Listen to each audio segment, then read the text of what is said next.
Hi students, അപ്പോൾ ഇന്ന് നമ്മൾ ഡിസ്കസ് ചെയ്യുന്ന പ്രോബ്ലം കഴിഞ്ഞ ഫെബ്രുവരി 2025 ചോദിച്ച +1 മോഡൽ ക്വസ്റ്റ്യൻസ് ആണ്. അപ്പോൾ അതിൽ consider the relation r is equal to x, y such that x, y belongs to z, x into y is equal to 4, defined on the integers, find domain, range, number of elements.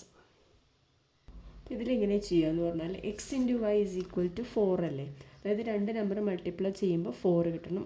അത് ഏതൊക്കെ നമ്പേഴ്സാണ് നോക്കുക. ഏതൊക്കെ നമ്പേഴ്സാണ്? ആദ്യം 1 into 4 is equal to 4. Next എന്ത് ചെയ്യാം? -1 -1 into -4 is equal to 4. Next ഏതാണ്? 4 into 1 is equal to 4. Next -4 into -1 is equal to 4. Negative positive അല്ലേ. നെക്സ്റ്റ് ഏതൊക്കെ വരും? 2 into 2 is equal to 4. Next ഏതാണ്? -2 ഇൻറ്റു -2 ഇസ് ഈക്വൽ ടു 4. അപ്പോൾ ഇതിനെങ്ങനെ ordered pair ആക്കിയിട്ട് എഴുതുക?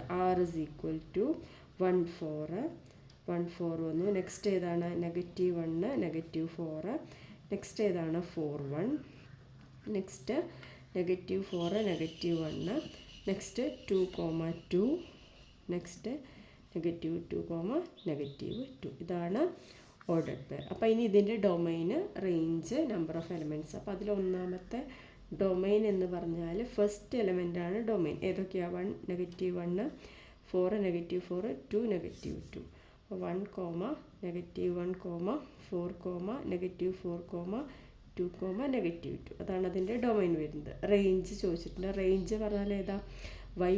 y എലമെൻറ്റ്സ് ആണ് റേഞ്ച്. അപ്പോൾ ഇത് രണ്ടാമത് വരുന്ന എലമെൻറ്റ്സ് എടുത്ത് എഴുതിയാൽ മതി. അതാണ് റേഞ്ച്. അപ്പോൾ range set is equal to 4 -4. Next ഏതാണ്?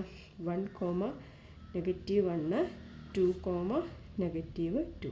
ഇതാണ് റേഞ്ച് സെറ്റ്. ഇനി അടുത്തത് ചോദിച്ചിരിക്കുന്നത് നമ്പർ ഓഫ് എലമെൻറ്റ്സ് ആണ്. അപ്പോൾ ഈ റിലേഷനിൽ എത്ര എലമെൻറ്റ്സ് നമുക്ക്? ഇത് 1 2 3 4 5 6. നമ്പർ ഓഫ് എലമെൻറ്റ്സ് എത്രയാണ്? 6. ഇതാണ് ഇതിൻ്റെ ആൻസർ.